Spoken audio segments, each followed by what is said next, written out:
யாருக்கு பூரி எடுத்தது? 5 பூரி காணும். ஏய் கடிக்காத, நீதான் சாப்பிட்ட.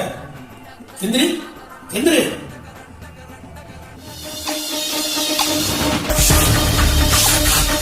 உனக்கு என்னதான்டா வேணும்?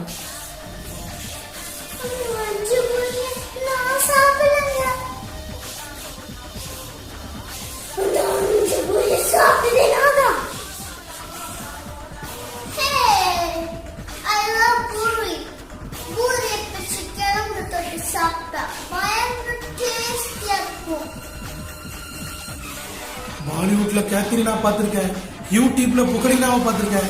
யார் ராணி?